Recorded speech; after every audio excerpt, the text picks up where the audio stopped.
Hello, everybody. I'm Miss Lisa, and welcome back to another episode of the Read Woke Reading Challenge. Today, April 8th, we're going to be looking at LGBTQ voices, and I'm going to be using this book, Like a Love Story by Abdi Nazemian, as the inspiration for the art project. Let me tell you a few words about this book, and then we will get started on our project. So the book is a story about three teens, Reza, Art, and Judy. Reza has recently moved to New York City from Iran, and Art and Judy have been best friends for a very, very long time. Art is the only openly gay student at the high school. And the story is about the three teens, their relationships, their friendship, and also the story is set against a backdrop of the AIDS crisis in the 1980s.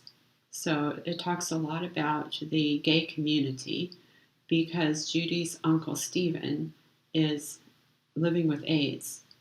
And so he's trying to not only keep up his activism, but he's also mentoring these three students as well. So it was a very scary time to be living in New York City in the 1980s with AIDS pretty much decimating the gay community there. And Uncle Stephen has this pot of jelly beans. He adds a jelly bean to the pot every time one of his friends dies of AIDS. And his plan, which he would like to carry out, is that right before his own death, he's going to eat all the jelly beans, and that way his friends will be with him when he dies. And this image kind of stuck in my mind when I read the book, and it comes up a couple more times in the story as well. So I wanted to use the image of the jelly beans as sort of a tribute to Uncle Stephen in this art project. The other thing about him is that he likes old black and white movies, and his living room is decorated in black and white. So we get this image of sort of black and white, but the color of the jelly beans and of Uncle Stephen's personality are in great contrast to the black and white things that he loves. So let's get started with the project. We are going to make a container of jelly beans, and we are going to color them in bright colors. Now in this case here, I actually added quotes either from Stephen or about Stephen and arranged them around the jar because I wanted to make sure that we all knew who Stephen was and some of his thoughts, because he was a very giving and knowledgeable man. Let me tell you what we'll need, and then I will fill you in with some of the background of Stephen, and then we will get started with the drawing. Okay, you will need some paper. You will need a pencil. I do love these mechanical pencils. You will need a black felt tip marker. This is a Papermate Flare. You'll need an eraser. I don't usually use them, but we'll tidy up our drawing today because we're going to be adding color. And because the jelly bean colors are going to be nice and bright, I recommend using felt tip pens or some very bright watercolor paints. And you'll also want to find yourself a jar that you can use to model for your drawing. I used a mason jar, and I do not have it with me, but I'm going to work off of this drawing, and we will. You can follow along, or you can draw another jar that you have at home. So let's think about Stephen for a minute. Judy's Uncle Stephen has AIDS. and makes AIDS jokes all the time. He says he's too close to death not to make fun of it. He's living right now. It's like he's the most alive person in the world. Now, he's become an activist. He wants to fight for gay rights, and he says the protests are what keeps me going. Here's his jelly beans. He keeps a pot of jelly beans and adds a jelly bean to the pot every time someone dies. He says that just before he dies, he will eat every one of them so that his friends will be with him. And Stephen, in another part of the book, says we need to find a way to stop new cases. And what better place to start than by educating young people? Stephen loves old black and white movies. It's funny because he's the most colorful person that I know. This is Art talking about Stephen. Now, Stephen also made a set of Queer 101 note cards for Art because he wanted to teach Art the most important gay concepts, and he also teaches them to the readers as well. There are 131 note cards.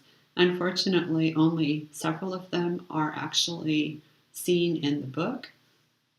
I would love to know what the other cards say, but these are very valuable to Art, and he reads them and learns a lot from them.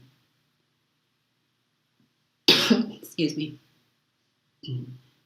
When Stephen found his calling as an activist, it wasn't so strange because it's close to his first love, acting. Acting, activism, action, they're all based on creating authenticity in an artificial world. Before AIDS, Stephen was a lawyer, helping refugees to settle in the country. Once upon a time, Stephen was the most handsome, charismatic man I had ever met. If Uncle Stephen taught me about anything, it's that you shouldn't be who anyone else wants you to be. The world can change if you fight hard enough for that change. And then because we've been partially raised by Stephen, we feel how fleeting time is and how quickly it can be taken away. So we are going to be thinking about these quotes as we do our drawing.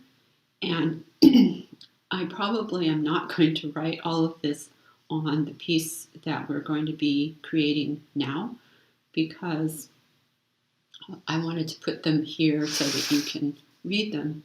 But I think what I want to do instead of all of the black words on white paper is to actually make a background in black and white. So we've got the words in our heads, and we're going to be creating a black and white background, which could be the decoration in his living room. So we're going to start with the jar. Whenever we draw containers that are symmetrical, like a jar or a pot, it's always good to think about the center line.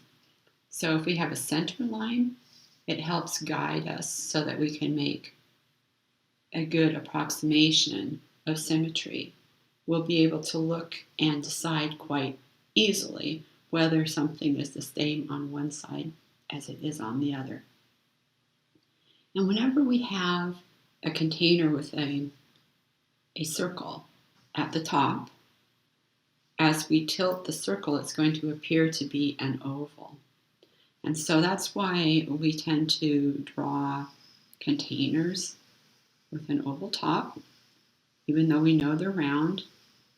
And I know this is hard to see, but I'm going to make it a little bit darker as I go.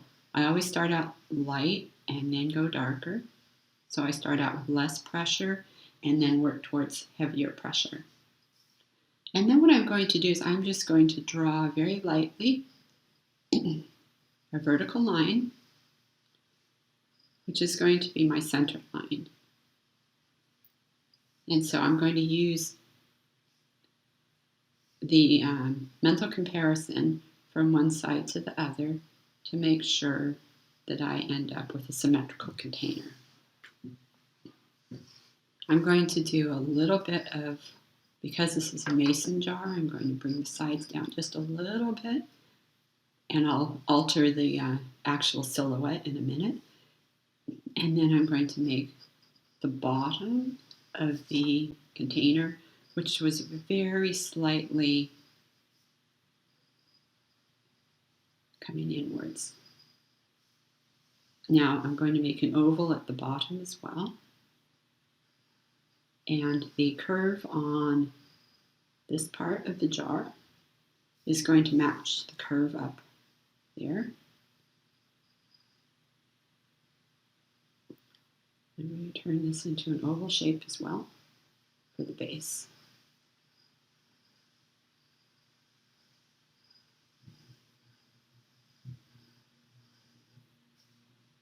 Okay, so I've got the top and the base and the sides. And I'm just mentally checking, mentally and visually, that this distance is the same as this distance, that this distance is the same as this distance, and all of the way up. That's why the center line is very important. It helps guide us to get symmetry in the rest of our drawing. I'm going to darken this part of the base. And I'm going to modify the top just a bit because we know that the lid has to have some threads up here to attach to the jar.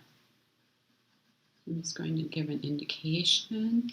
This distance should be the same no matter where we are on the jar, because the lid's going to come down the same amount. If the lid is half an inch wide, it's going to be half an inch here and half an inch there.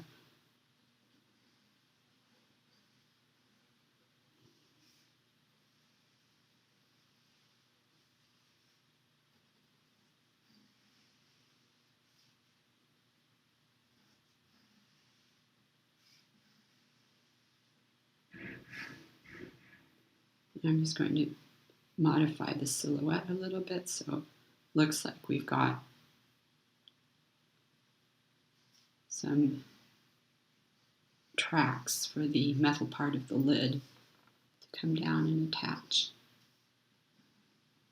I don't know what you would actually call these bits, but the bits of glass that kind of form ridges and stick out.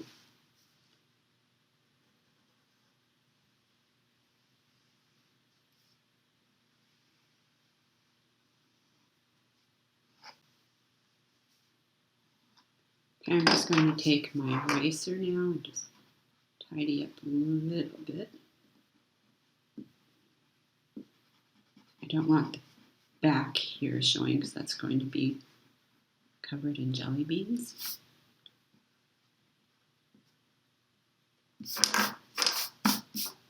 And now I'm going to take my black felt pen and I'm just going to go around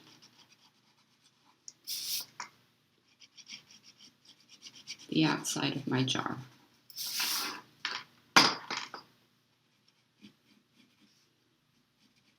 And it'll make it a lot easier for you to see in the camera. I'm not being super tidy. I want it to look kind of artsy.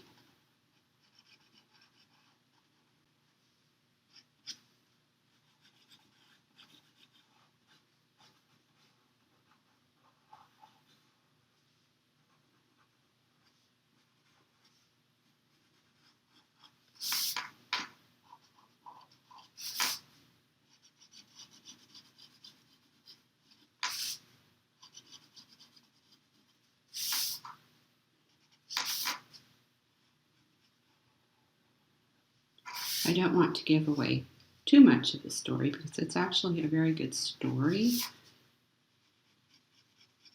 But Stephen is a very important character.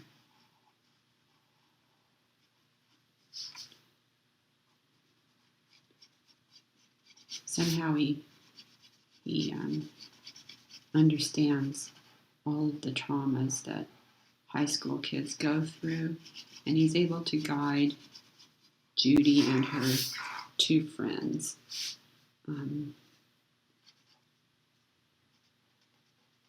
He's able to help them navigate high school and their friendships together.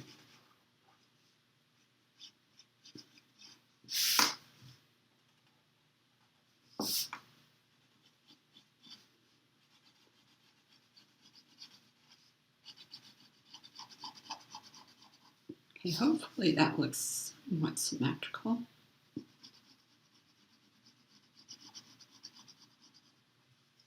Not too bad.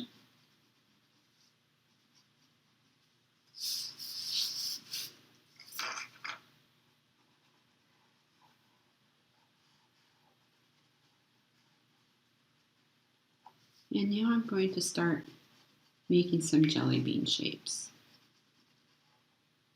By the end of the book, Stephen loses more than 100 of his friends to AIDS.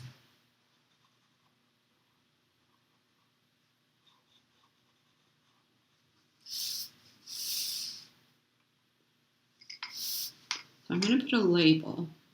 You're probably wondering what this label means. And because the label is on a curved surface, we have to make the lines curved as well. Not the sides, but the top and the bottom will need to be curved.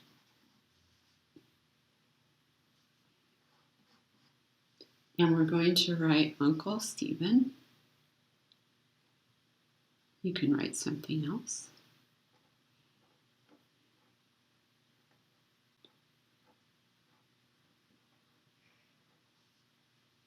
He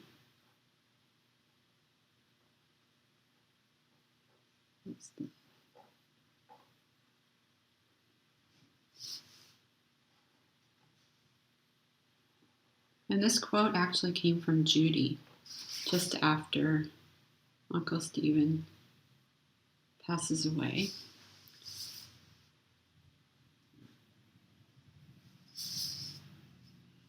Judy's mother says he was loved, and Judy says he is love.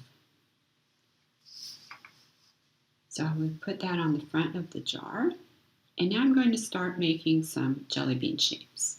And if you ever fill a jar with jelly beans, you'll notice that they don't actually go all the way down to the bottom. I mean, they do, but the illusion is that they don't, because the glass has a thickness and a shape at the bottom, and they don't actually come all the way out to the edge of the glass.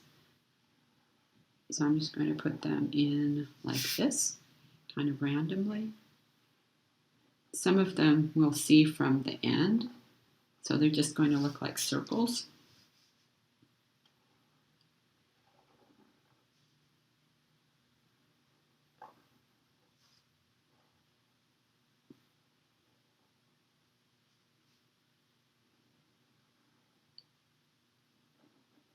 So this one is probably laying right up against the edge of the jar,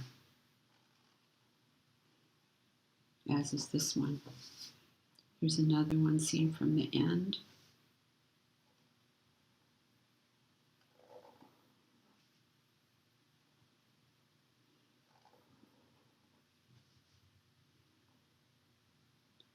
There's going to be some behind the label.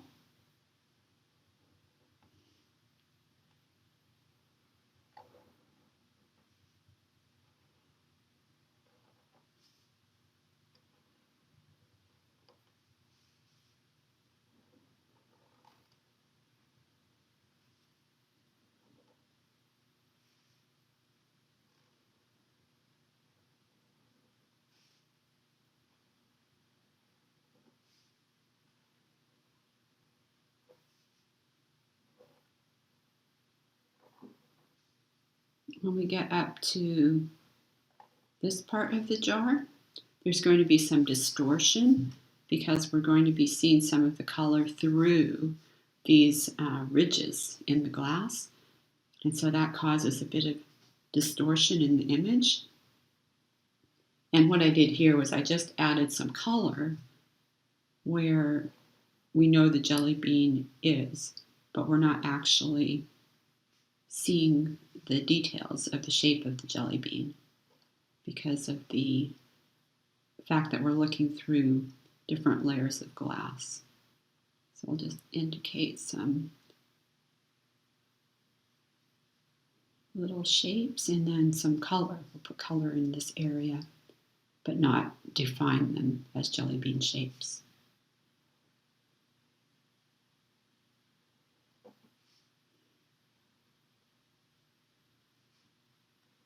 And this jelly bean jar is pretty much almost full.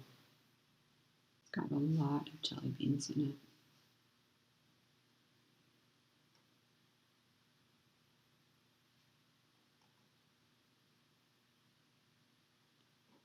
Okay, I think I'll stop there.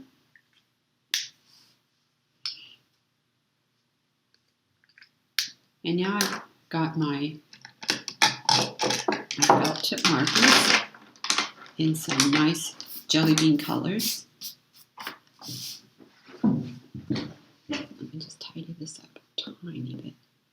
This pen tends to smear just a little bit with the eraser. Okay. When I color things, I like to choose a color and do several things with that color, and then put it back, choose another color, and do several things with that color. And that way I don't waste my time putting the lid back on, taking another lid off, and working like that. I just do it all at once. So I'm going to start with this light green color, and I'm going to do several jelly beans in this color.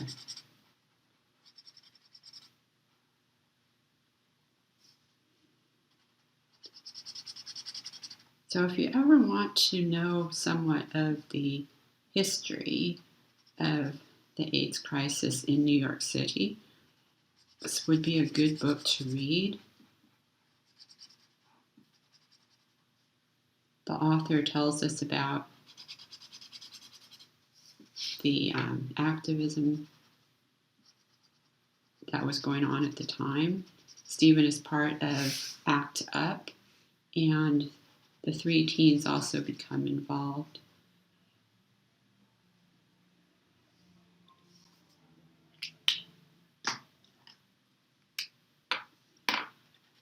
We also learn about some of the complications of AIDS, and we learn about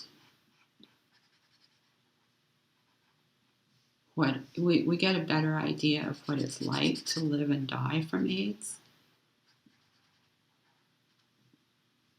It's a devastating disease for those that had it back then. Nowadays we can treat a lot of the problems that come along with having AIDS.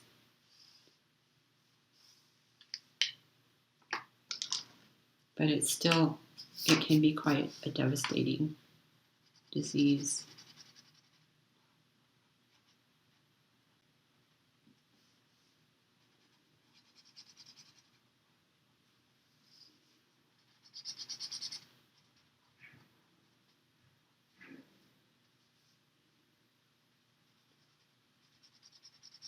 There's a lot of things I didn't know about the gay community. There are a lot of cultural references I never knew.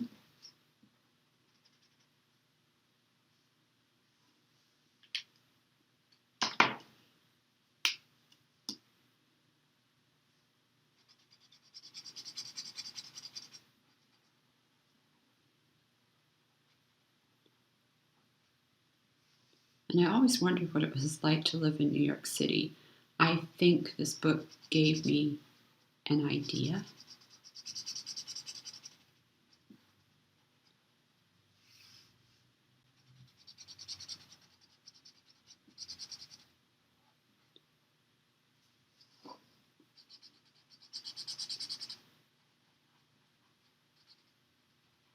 I think it would be an exceedingly exciting place to live, but also very busy.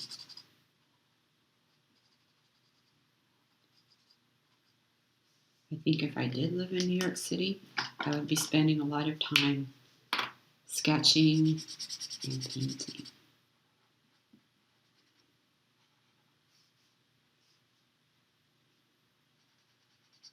And learning. There would be so much to learn.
And this color is too close to orange.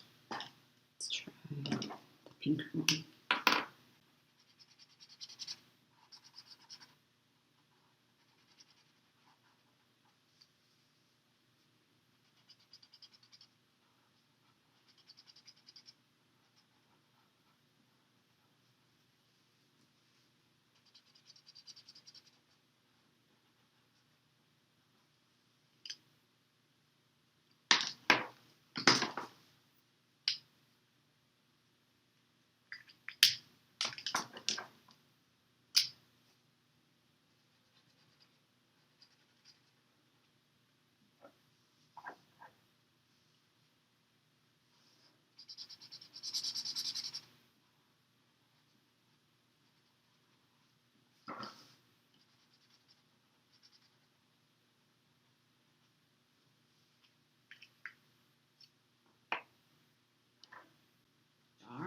And I also want to do some black and white patterns in the wallpaper behind the jar. And I think I'm going to do that with watercolor paint. But I'm going to start out by making some lines because I think I want to make the wallpaper checkered, black and white. And I'm going to do that. I mean, I could measure with a ruler, but I do like just folding paper to make guidelines instead, because what I found out was that after you paint paper that has folded guidelines, the lines kind of disappear as the paper dries, and you're left with your packing.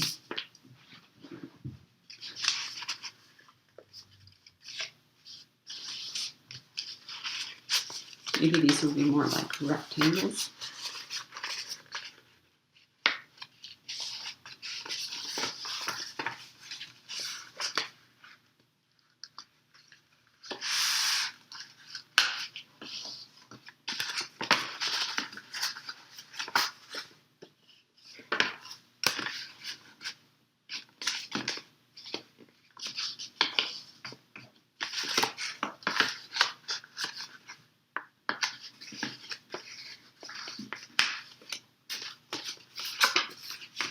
Okay, so that's a really quick way to divide up your paper. And now that I've done that, I can see that I can just make my tabletop line up with this line here that I folded. But I'm going to now get some black watercolor paint and get ready to paint some of these rectangles. Okay, so now that I have these lines, I can just fill them in with paint. And if you can't see your fold lines, you can draw over them with pencil first.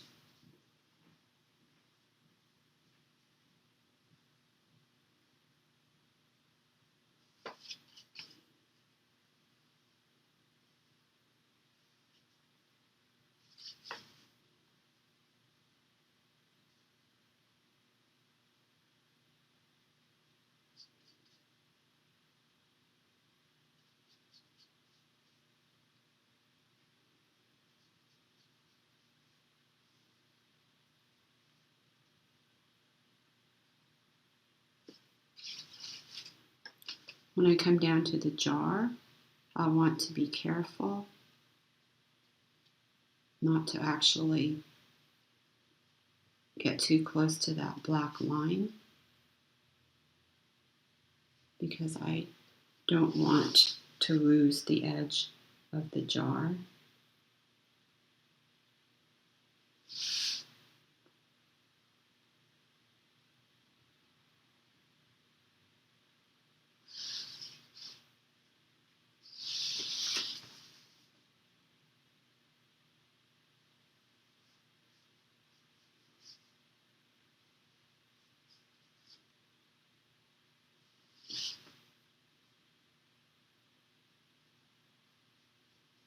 This is not my favorite paintbrush. Artists get very picky about their paintbrushes.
I'm not actually going to make a tabletop at all.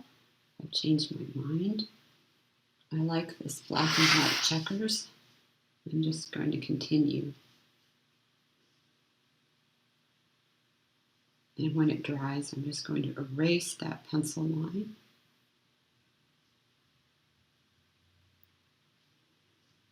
You know how it is when you do art. You start out with an idea, and as you work, your ideas can change.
And there we have it. I think it's a very fitting painting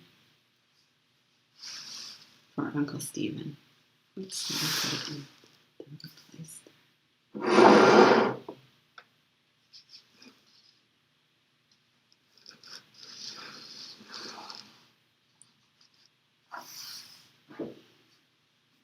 So I hope you enjoyed that, and I'll see you next time. Goodbye.